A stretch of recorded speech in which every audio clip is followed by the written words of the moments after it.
receptores de muchas bendiciones que se han ido recuperando día con día. Créame que es una bendición para nosotros como iglesia. Somos la iglesia Maranata, familia Maranata, y estamos en el estado de Jaltenco, y nosotros recibimos en familia, en una cena muy bendecida, no solo el alimento que tuvimos en esa oportunidad, sino sobre todo la bendición de esa proclama. Ha sido una bendición verdaderamente. Y en esta hora pues yo quiero compartir con ustedes un tema que yo creo que el Señor ha puesto en nuestro corazón, y yo creo que va a ser de bendición para todos y cada uno de nosotros. Leo Lucas capítulo número 15 y verso número 17. Es un verso muy conocido. Leo la traducción del Nuevo Testamento judío Stern, que lo traduce de esta manera: por fin recuperó la cordura y pensó: cualquiera de los obreros contratados por mi padre tiene comida de sobra, y yo estoy aquí muriéndome de hambre. Estamos en el año de la recuperación, y en efecto este personaje que lo hemos conocido como el hijo pródigo recuperó algo. Él recuperó muchas cosas, pero para que él pudiera recuperar todas las cosas que habían dentro de su casa, él tuvo que recuperar, de acuerdo a esta versión, recuperó la cordura y pensó. Quiere decir que para que podamos pensar, como dice el libro de Isaías, que nuestros pensamientos no son sus pensamientos, pero Dios quiere que a través del receptor que tenemos nosotros, llamada la mente de Cristo, porque es lo que le enseña el apóstol Pablo, mas vosotros tenéis la mente de Cristo. Nosotros tenemos el receptor adentro de nosotros para poder sincronizar nuestros pensamientos. Bueno, lo dije mal, para poder tener los pensamientos de Dios en nosotros, que sean nuestros pensamientos a través de ese receptor llamada la mente de Cristo. Entonces dice la Escritura, por fin, como que tuvo que transitar algún tiempo, y para que se pudiera escribir, por fin recuperó la cordura y pensó. Para que nosotros podamos tener esos pensamientos que salen de la mente del Señor, necesitamos recuperar la cordura para poder pensar como Dios piensa. Pero bueno, déjeme hacer una oración y pedirle al Espíritu Santo que Él bendiga esta palabra, que usted, como un receptor necesitado, al igual que nosotros, de la gracia y de la misericordia del Señor, que Él pueda hacer algo muy especial en estos minutos que vamos a estar compartiendo juntos. Padre bendito de la gloria, te damos gracias en esta hora por la oportunidad que nos das de poder meditar en torno de tu bendita palabra, Señor. Creemos y confesamos, Señor, que tú traes una recuperación, y a través de la enseñanza, a través de la predicación de tu bendita palabra, vendrá la recuperación en nuestra mente y en nuestro corazón. Te doy gracias y te pido, Señor, que todos aquellos que puedan llegar a escuchar esta enseñanza puedan ser bendecidos de la misma manera que tú nos has bendecido. Lo pido en el nombre poderoso y bendito de Jesús. Amén, amén y amén.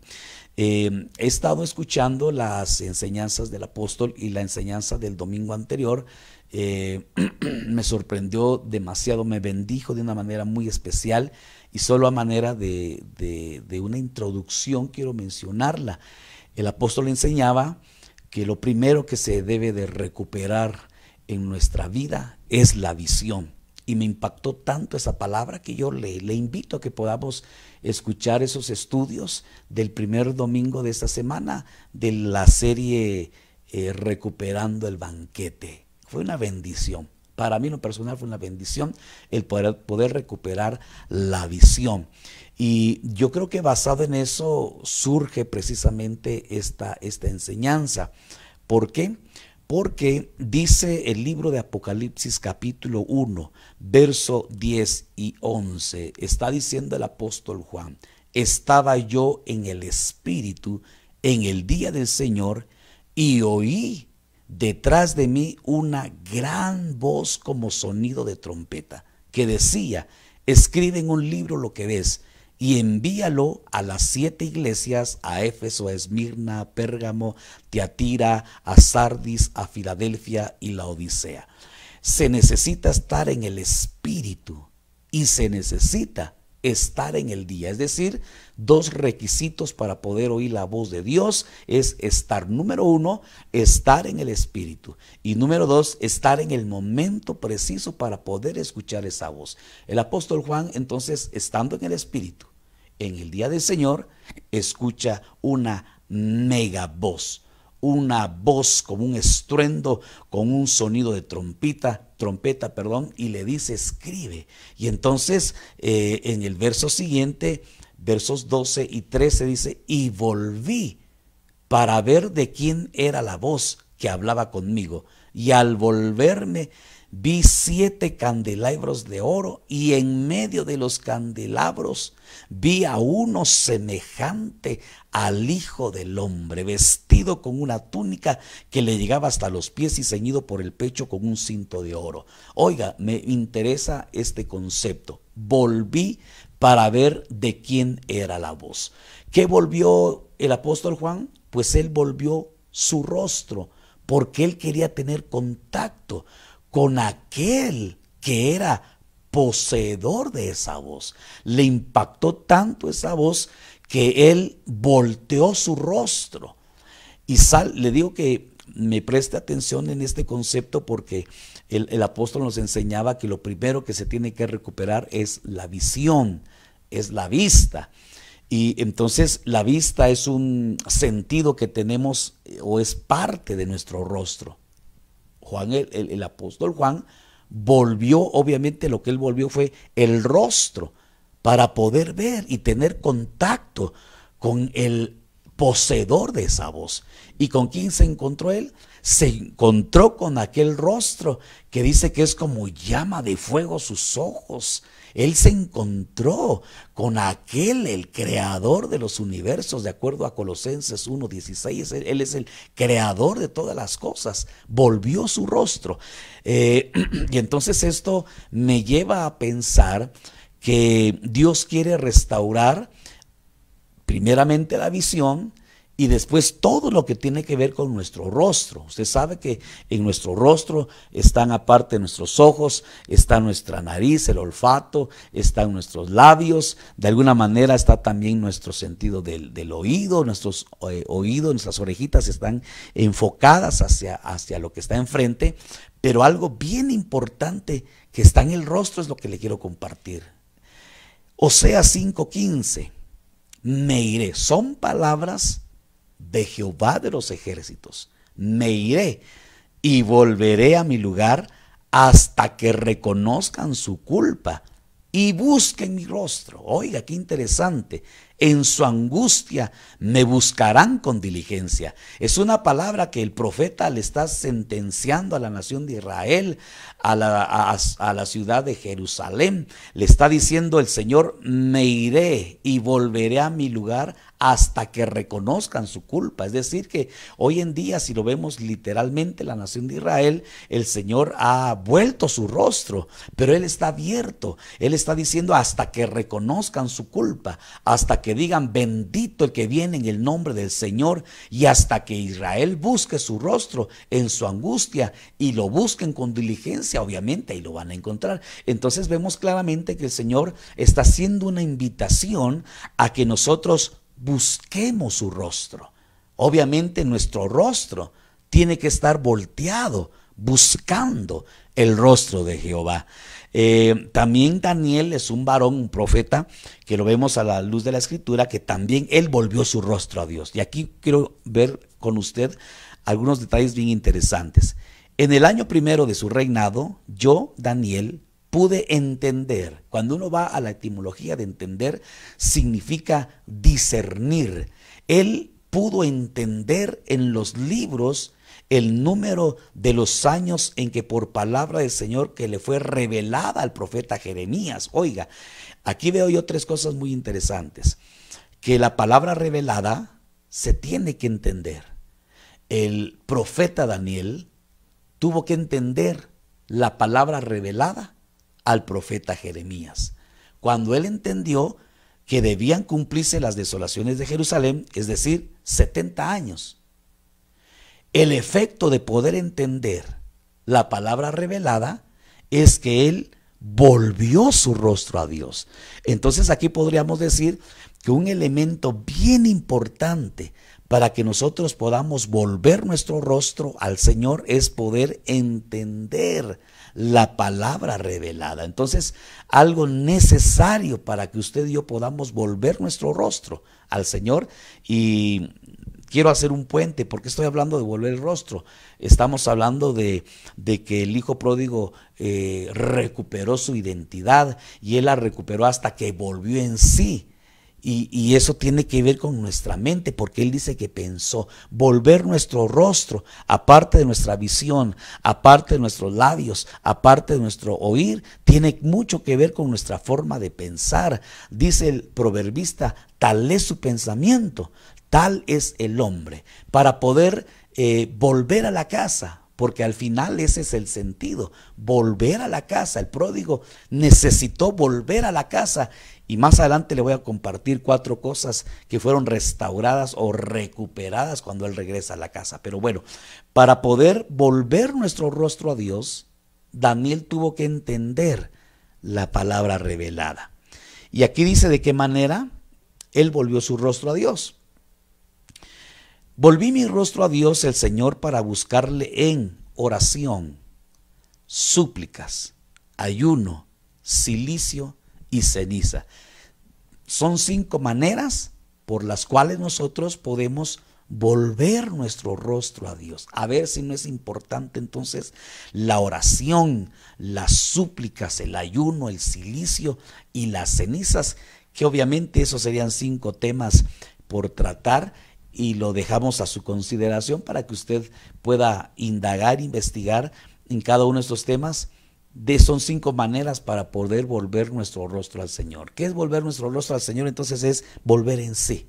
En eso se radica el volver nuestro rostro. El mismo libro de Daniel, capítulo 2, versos 12 y verso 15 dice, entonces me dijo.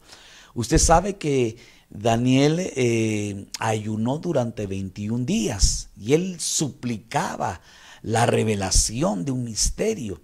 Y entonces salió de la presencia del Señor el ángel Gabriel con la respuesta. Desde el día en que Daniel propuso en su corazón conocer esos misterios, ese día dice la escritura que salió la respuesta del cielo. Pero usted sabe que hubo un estorbo en los ambientes espirituales. El príncipe de Persia se opuso para que llegara el mensajero del Señor, y tuvo que haber una intervención del arcángel Miguel, que es el encargado de los ejércitos de los cielos, y tuvo que ir a pelear e ir en el auxilio de Gabriel. Y entonces me dijo, está hablando Daniel, ¿quién le dijo? Gabriel, después de que Miguel le fue a ayudar en esa lucha en el ambiente espiritual. Le dice, no temas, Daniel, porque desde el primer día que te propusiste en tu corazón entender y humillarte delante de tu Dios,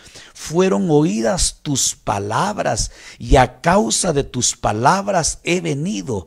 Cuando habló conmigo estas palabras, oiga, volví mi rostro a tierra y enmudecí. Aleluya, hermano. Entonces, otros elementos que este profeta Daniel necesitó para poder volver su rostro. Y alguien dirá, hermano, pero aquí él no volvió su rostro al Señor, volvió el rostro a la tierra, pero en un acto de humillación. Él se estaba humillando y dice que enmudeció, no hubieron palabras, porque él entendió que para poder volver el rostro al Señor tiene que haber un corazón dispuesto a entender y una humillación delante de Dios. Ahí vemos otros 2 requisitos para que nuestro rostro pueda ser vuelto a Jehová. Insisto, ¿por qué es importante volver nuestro rostro al Señor? Es importante porque parte de nuestro rostro tiene que ver con nuestros pensamientos. Tal es su pensamiento, tal es el hombre. Y aquí ya voy a entrar en el detalle del tema del hijo pródigo. ¿Qué hombre de vosotros, a manera de introducción en esta parábola, porque es una parábola dividida en tres facetas, qué hombre de vosotros, si tiene 100 ovejas y una de ellas se pierde, no deja las 99 en el campo? La versión del 60 dice, no las deja en el desierto y va tras la que está perdida hasta que la haya. Al encontrarla, la pone sobre sus hombros gozoso. En este versículo es que está basado el logotipo de la proclama de este año. Usted ve ahí a un hombre, a un pastor que lleva en sus hombros a una oveja que de alguna manera va ahí toda perniquebrada, dice el profeta, y hasta usted le puede ver por ahí que el rostro es de una ovejita negra, representando de alguna manera nuestra condición. Y lo que es impresionante es que cuando aquel hombre la halla, dice que la lleva a su casa, y cuando llega a su casa, es decir, que la recuperación de la oveja perdida, la finalidad no es llevarla al redil, la finalidad del buen pastor es no solamente echárselas en el hombro, sino que llevarla a su casa. Por eso es que usted en el logotipo ve que ese pastor va de regreso a la casa, porque nosotros vamos de regreso a la casa. El Señor está recuperando ovejas porque las quiere de regreso en la casa. Entonces en esta es una parábola, pero dividida en tres partes, en donde participa el Hijo, participa el Espíritu Santo y participa el Padre.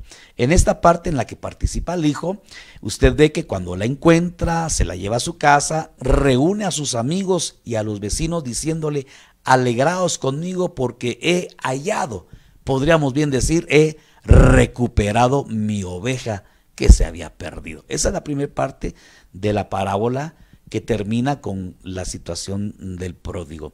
La parte número 2, ¿o qué mujer, si tiene 10 monedas de plata, pierde una moneda, no enciende una lámpara y barre la casa? Busca con cuidado hasta hallarla. Aquí está hablando ya de una mujer. Y usted sabe que dentro de la familia divina está el Padre, está el Hijo y está el Espíritu Santo. Y el Espíritu Santo hace de alguna manera la función materna. Entonces esta parábola representa el carácter del Espíritu Santo. Aquí la dracma, yo le puse ahí a un costado, le puse dracma porque la del 60 lo traduce como dracma. ¿Qué es un dracma? Un dracma era una moneda que usaba el imperio griego y era el equivalente aproximadamente a un denario, como 300 gramos más que un denario, y representaba el salario de un día alargado, es decir, un día como que con extras, por así decirlo, ¿verdad? Entonces, esta mujer tiene 10 dracmas, 10 monedas de plata. Usted sabe que la plata es redención y pierde una moneda. Lo que me llama la atención es que la pierde en la casa. Note que la primera parte de la parábola menciona casa. Esta segunda parte menciona la casa. Y verso 9 dice, antes dice, y la busca con cuidado, es decir, con diligencia. Se necesita diligencia para poder encontrar esa dracma. Verso 9, cuando la encuentra, reúne a las amigas y a las vecinas diciendo, alegraos conmigo porque he hallado la moneda que se había perdido. Entonces, ¿qué está haciendo el Espíritu Santo? Ya vimos que en la primera parte de la parábola que el Hijo sale a buscar lo que se le ha perdido. Esta mujer busca adentro de la casa el dracma. Número 10, pero la busca con cuidado. Esta palabra cuidado me llama la atención que viene del griego epímelos. Y usted sabe que el prefijo epi, significa más allá. Es un prefijo que expone a lo natural, va más allá, epi. Por ejemplo, episinagoge, lo hemos escuchado mucho en las enseñanzas, sinagoga es una congregación o el congregarse, epi es decir, congregarse, es una congregación que va más allá de la congregación regular que se da. Entonces dice, melo significa ser de interés, es decir, que para poder restaurar esta moneda, para recuperar esta moneda, se necesita poner un interés que va más allá. Hemos enseñado en alguna oportunidad que estas dracmas de alguna manera pueden representar bien los dones que el Espíritu Santo, porque la mujer está buscando, el Espíritu Santo está buscando vasos en donde se puedan desarrollar los dones. Estamos en el año de la recuperación y el Espíritu Santo está por recuperar esos dones que son irrevocables. Y la Biblia dice que Dios ya repartió dones sobre todos y cada uno de nosotros. Falta que se encienda la lámpara, falta que se barra y falta que se busque con diligencia esa moneda para que se activen nuevamente los dones. Pero bueno, la tercera parte usted se va a dar cuenta que también tiene que ver con una casa. Y aquí me llama la atención algunos detalles. Leo el verso número 11 del capítulo 15 de Lucas en la versión de las Américas. Y Jesús dijo, cierto hombre tenía 2 hijos, y el menor, que viene del griego neo, que tiene que ver con nuevo, joven, un recién convertido, y el menor de ellos le dijo al padre, Padre, dame la parte de la hacienda que me corresponde. Y a mí lo que me impresiona es que el Padre le repartió sus dones. Qué cosa más impresionante. Mire cómo cada una de las 3 partes de la divinidad actúa de diferente manera.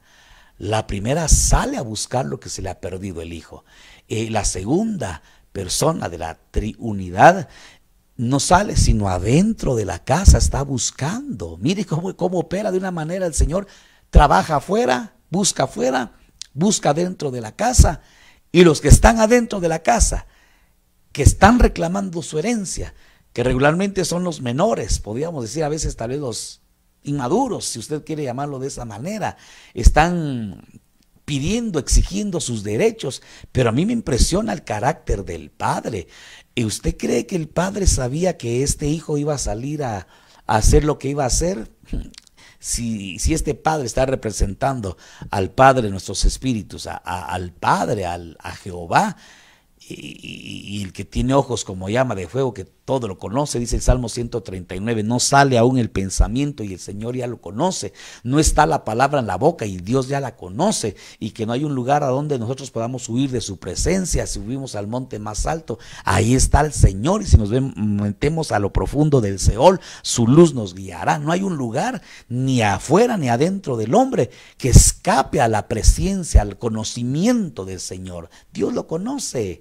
Él sabía la intención de este hijo menor y sin embargo le reparte la herencia. Qué tremendo. Esto nos enseña que el que le pidamos a Dios y el hecho de que Él nos conceda nuestras peticiones no significa necesariamente que estemos de acuerdo a la voluntad del Señor.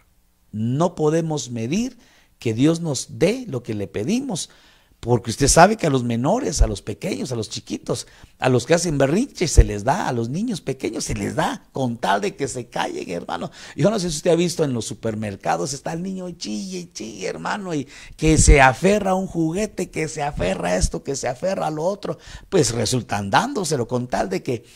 Pero a un mayor, a un adulto, a una persona madura, no, ya es madura, ya se le explica. Pero a los niños se les concede muchas veces sus berrinches y no escapan lo espiritual. Y entonces dice que Él le repartió sus bienes. Y usted sabe completamente la historia. Este hombre va, llega una gran hambre sobre aquella tierra. Él llega y se humilla de alguna manera ante una persona que tiene una hacienda, le pide trabajo, le da de trabajo, imagínense qué trabajito, le da de trabajo apacentar a los cerdos, es decir, darle de comer a los cerdos. Mire qué cosas más increíbles. Pero ahí se cumple lo que dice el apóstol Pablo en Romanos capítulo 8, del 28 en adelante. A los que aman al Señor, todas las cosas colaboran para bien. Perdone que se oiga tan feo, pero hasta los cerdos colaboran para bien en los que son hijos de Dios. Benditas pruebas, mire, se va a oír feo, pero benditas posilgas que hacen que los hijos vuelvan en sí. Gloria a Dios. Por eso no le quitemos propósito. A lo mejor en esta pandemia ha habido tiempo de hambruna, ha habido tiempo de escasez, ha habido tiempo quizás de desesperación, de angustia. Gloria a Dios, porque yo sé que muchos hemos vuelto en sí. El Señor en este año de la recuperación, y yo lo recibí de una manera muy especial, el Señor va a hacer que recuperemos no solamente cosas materiales, también vamos a recuperar relaciones, pero sobre todo vamos a recuperar cuestiones espirituales. Dios quiere que seamos prosperados en todas las cosas y que tengamos salud, así como prospera nuestra alma. El Señor te quiere bendecir, iglesia amada. Yo te vengo a decir en esta hora, Dios te quiere recuperar lo que se había perdido, desde cuestiones materiales, cuestiones del alma, pero también cuestiones a nivel espiritual. Lucas 15:17, leo la versión del oso. Y volviendo en sí, la versión Stern que le leí al principio dice, y recuperó, al fin recuperó la cordura. Fíjese que hay muchas versiones que lo traducen de esta manera. Yo no se lo puse allí, pero la Biblia Castilla, oiga cómo lo traduce. Entrando, entonces dentro de sí, se dijo, mire hermano, y esto a mí cuando yo lo leí, porque aquí dice volviendo en sí, pero esto dice entrando entonces dentro de sí mismo. Entonces como mi mente de repente vuela un poquito, yo me puse a pensar, entrando entonces dentro de sí mismo. Entonces como que se hubiera ido por ahí a pasear el pródigo, ¿verdad? Se fue a dar su vuelta y cuando volvió a entrar dentro de sí mismo, entonces él dijo, y aquí yo veo 4 cosas que recupera él en su memoria. Número 1, él dice, ¿cuántos jornaleros? Entonces él se recordó, en la casa de mi padre hay jornaleros, hay trabajadores. El Señor le estaba recordando, hay que servir. Si algo la iglesia de Cristo tiene que recuperar es no su servicio, sino su calidad, su nivel de servicio. Número 2, ¿cuántos jornaleros en casa de mi padre? Segunda cuestión que el pródigo recupera es, tengo casa. El Señor en este año va a recuperar, la casa recuperó al hijo. El hijo recuperó su casa. Vamos de regreso a casa, hermano. Por eso es que ese logotipo en donde vemos a ese pastor que va de espaldas, ¿verdad? Y va de espaldas para que nadie le haga ahí una imagen y vayamos ahí a idolatrar imágenes, ¿verdad? Si no nos van a decir que ya tenemos a nuestros San Juditas en rojo. No, entonces va de espaldas y va de regreso a la casa. Entonces, segunda cosa que recupera es que tiene casa. Número 2, padre, recupera el principio de la paternidad. Algo que el Señor quiere en este año de la recuperación es que tú y yo recuperemos nuestra paternidad. Y si nunca hemos tenido una paternidad, que al fin nosotros podamos recuperar la paternidad, el espíritu de la paternidad.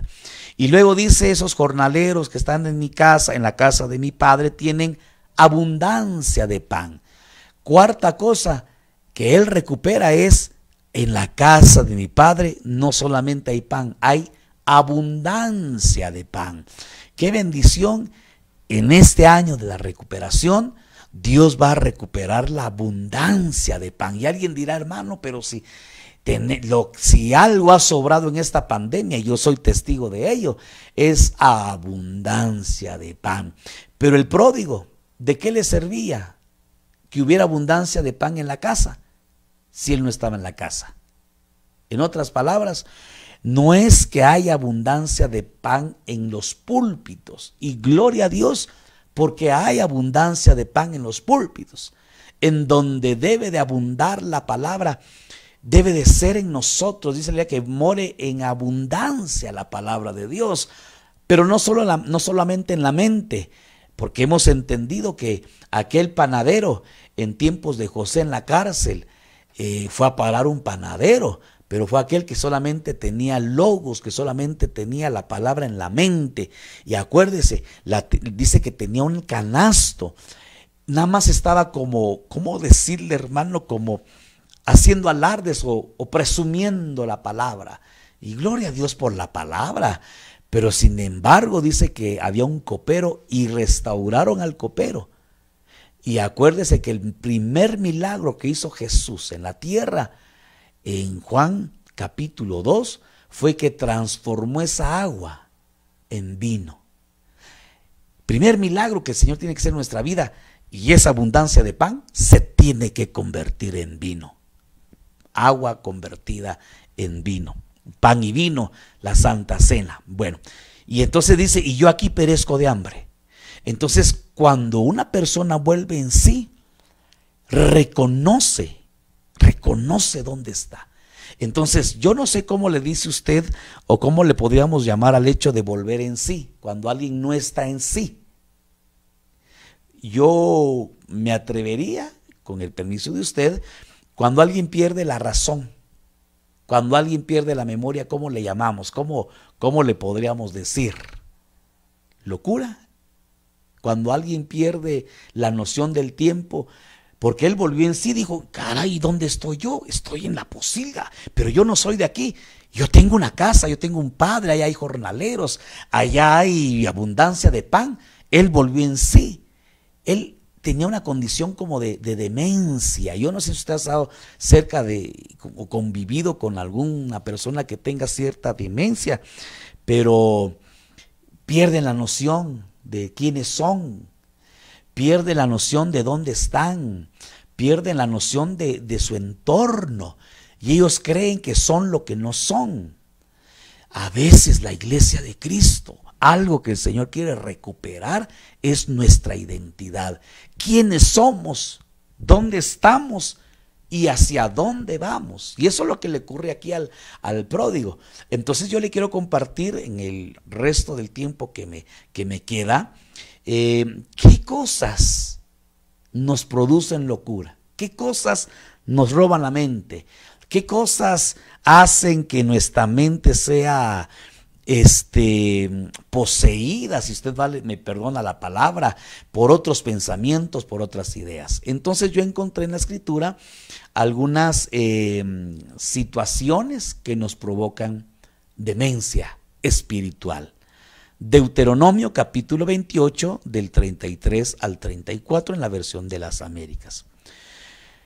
Un pueblo que no conoces comerá el producto de tu suelo y de todo tu trabajo, y no serás más que un pueblo oprimido y quebrantado todos los días, y te volverás loco por lo que verán tus ojos. Le está diciendo esto al Señor a su pueblo. Cuando usted ve el título de esta sección en Deuteronomio capítulo 28, las Biblias le ponen las maldiciones de la desobediencia.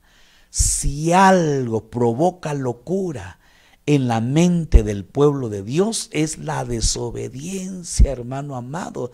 Así que esta hora yo te puedo decir que el Señor, en la medida en que vamos a recuperar nuestra identidad y entender que nosotros como hijos de Dios debemos de ser obedientes. La Biblia dice, obediencia quiero y no sacrificio. Y a veces nosotros nos esforzamos en el sacrificio, nos esforzamos en el servicio, nos esforzamos en preparar mensajes, nos esforzamos en atender las Martas, por decirlo en pocas palabras, ¿verdad? En servir, y nos alejamos en lo que realmente quiere Dios. Dios quiere obediencia. Entonces, yo quiero traer un cuestionamiento a tu mente y a tu corazón. ¿Cómo estamos en esta área en este 2021? ¿Quieres recuperar tu identidad? Entendiendo que cuando yo recupero mi identidad, vuelvo a casa. Número uno, recupero la paternidad o reconozco paternidad. Restauro el servicio al Señor. Restauro el alimentarme de la palabra, pero no solamente el recibirla, sino hacer. Y cuando llega el pródigo a la casa, usted y yo nos encontramos con un padre que no le da lo que se merecía. ¿Qué se merecía el pródigo? Hermano, ¿qué no se merecía el pródigo? ¿Y qué le dieron? Ay, hermano, allí nos encontramos con unos conceptos bien contrarios, ¿verdad? Entre lo que es la gracia y lo que es la misericordia. ¿Qué es la gracia? Que te den lo que no te mereces. ¿Qué no se merecía él y se lo dan? Mire, le dan sandalias, le dan anillo, le dan vestido, le dan, ay hermano, le dan un banquetazo. Uy, hermano, y le dan fiesta. Le dan 5 cosas que son los 5 ministerios. Hermano, eso es gracia, que te den lo que tú no te mereces. ¿Y qué es misericordia? Misericordia es que no te den lo que sí te mereces. Gracias a la gracia, valga la redundancia, y gracias a la misericordia, no nos dieron lo que nos merecíamos, porque la paga del pecado es muerte. Pero la misericordia, la gracia de Dios es vida eterna en Cristo Jesús. Cuando usted y yo aceptamos a Jesús, se juntó la gracia y se juntó la misericordia, porque el Rey bendito de la gloria nos dio salvación, nos dio vida eterna, perdón de pecados y nos restaura, hermano, de una manera impresionante. Dice que después de estar entre el polvo, entre el muladar, Él nos hace sentar junto a los príncipes de su pueblo. Ah, hermano, eso no se puede explicar. Esa es la gracia y esa es la misericordia. Pero aunque seamos hijos, necesitamos todos los días, dice que son nuevas sus misericordias. Pero hermano, para nosotros ser beneficiados por esas bendiciones, necesitamos ser obedientes. ¿Cómo llega la locura? O en otras palabras, un síntoma de la locura espiritual es ser desobediente. Entonces, ¿cómo puedo saber yo que tú y yo somos Lucas? ¿Eres obediente? Ah, gloria a Dios. Entonces no tienes demencia. ¿Eres desobediente? Ah, hermano. Entonces, ese es un síntoma de la locura. Veamos algún otro síntoma de locura, y me impresiona. Primer libro de Samuel, capítulo 21 y verso número 12.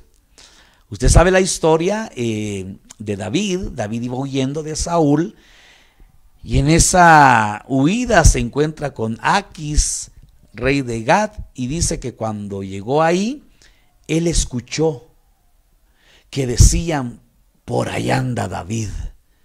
¿Quién es David? David es aquel que cantaban: Saúl mató a 1000 y David a sus 10,000, y el pueblo se regocijaba.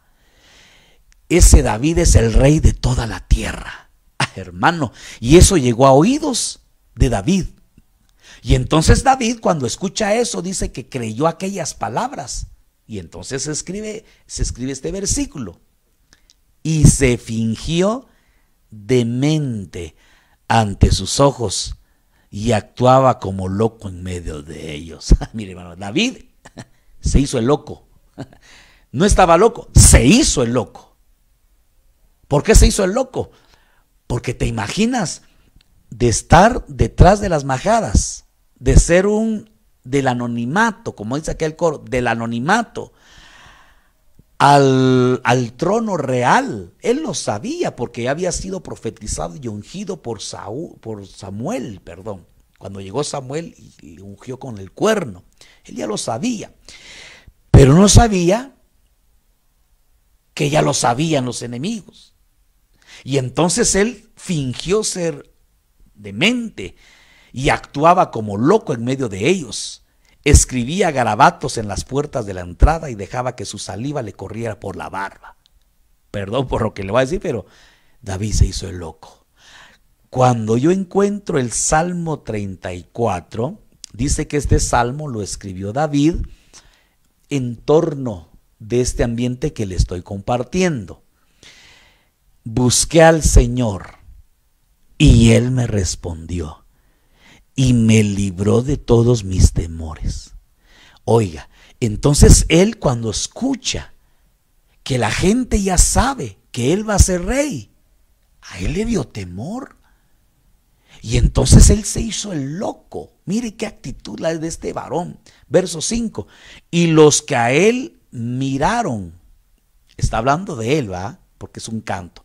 Y los que a él miraron fueron iluminados. Sus rostros jamás serán avergonzados. ¿Sabe por qué escribió esto él? Porque si él miraba atrás, le venía siguiendo un rey endemoniado. Pero si él veía al frente, él veía que ya estaba preparado el ambiente para que él subiera al trono. Te lo puedo decir de esta manera. Tú y yo estamos quizás siendo perseguidos. Yo no sé por quién puedes tú ser perseguido. Por el temor que después de esta pandemia nos espera otra, que ya viene el nuevo orden mundial, que ya la agenda mundial está a todo lo que da y que ya viene la vacuna y que mire cuántas situaciones adversas. ¿Cómo no? Viene un Saúl que te está persiguiendo, pero cuando tú ves hacia el frente, te está esperando sentarte a la diestra, porque el Señor dice, y al que venciere, le daré una vara de hierro para que gobierne las naciones, y le daré que se siente en mi trono, así como yo me he sentado en el trono del Padre. Tú estás en medio de dos reyes, estás quizás perseguido por el Saúl contemporáneo, que no es otra cosa que más ese espíritu del anticristo que está persiguiendo a los Davids. Pero cuando tú miras hacia el frente, te está esperando, hermano amado, el galardón más grande y más bendito, que es tener un encuentro con el Rey bendito de la gloria. Pero por eso escribió él este salmo, hermano. Él dice, me libraste de todos mis temores, porque él volteaba a ver, ay, santo Dios, ahí viene Saúl, volteaba a ver al frente, santo Dios,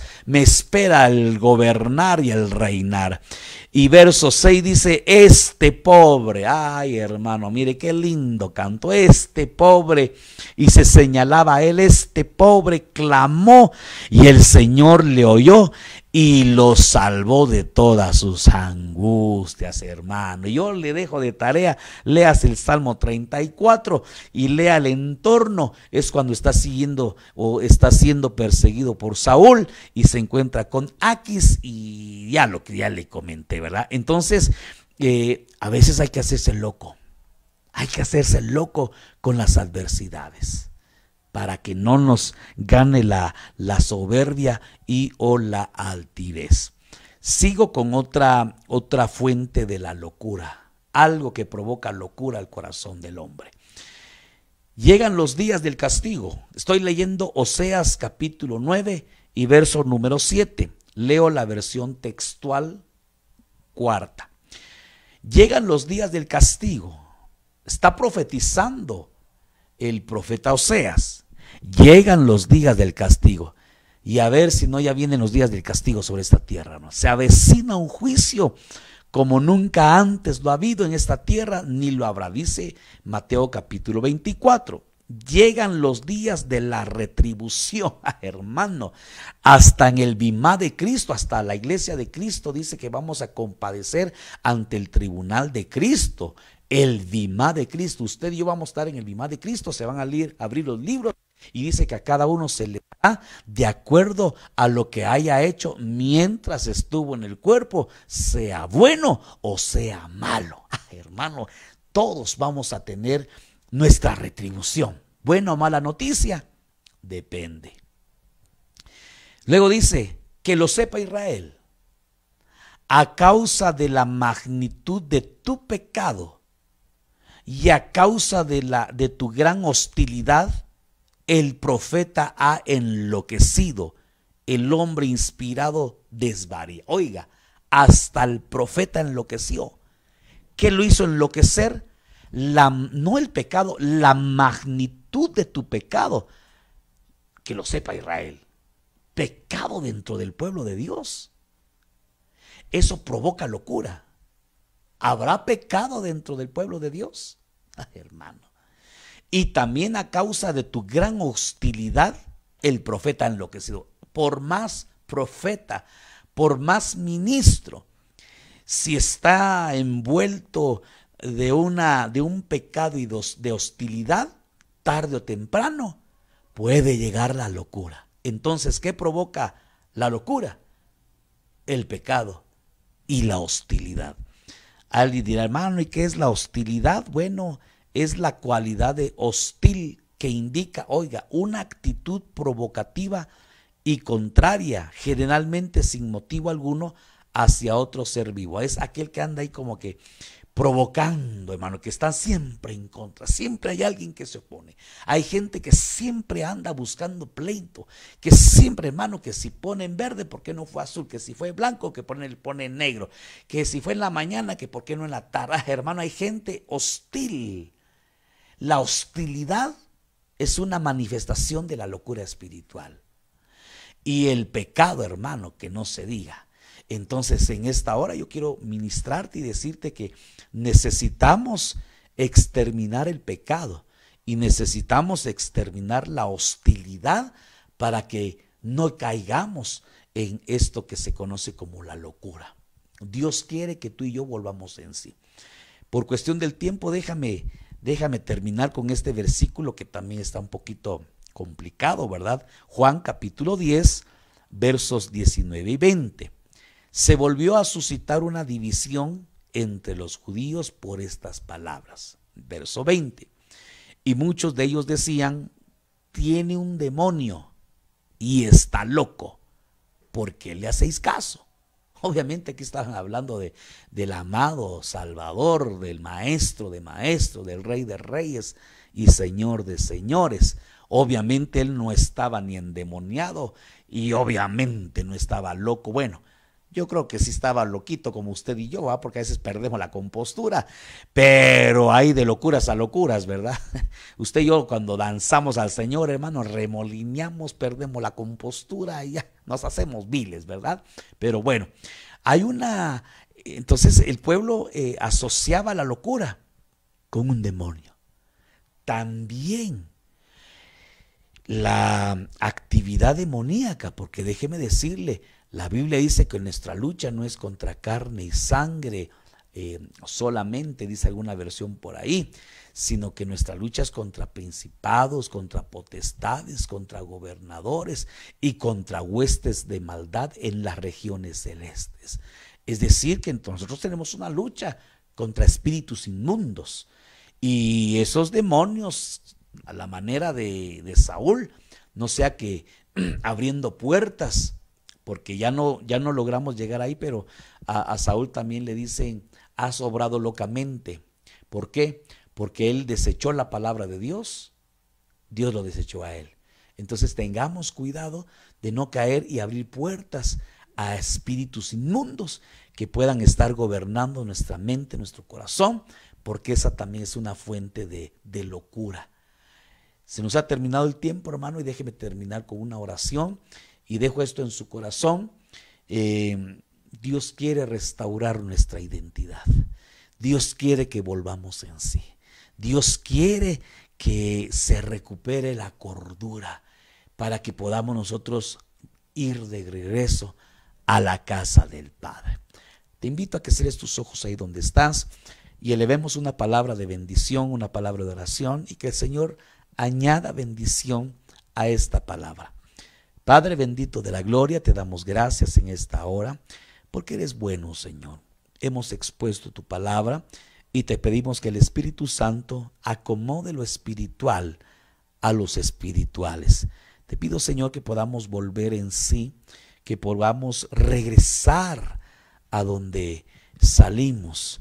Vamos de regreso a la casa y que se pueda restaurar, Señor, el servicio en nuestra vida, que se pueda restaurar la abundancia de pan, que se pueda restaurar la paternidad y que se pueda restaurar el concepto de casa. Lo vengo a pedir y lo vengo a suplicar en el nombre glorioso y bendito de Jesús. Amén, amén y amén. Que el Señor le bendiga. Un privilegio muy precioso haber estado compartiendo con ustedes y que el Señor añada bendición a su bendita palabra.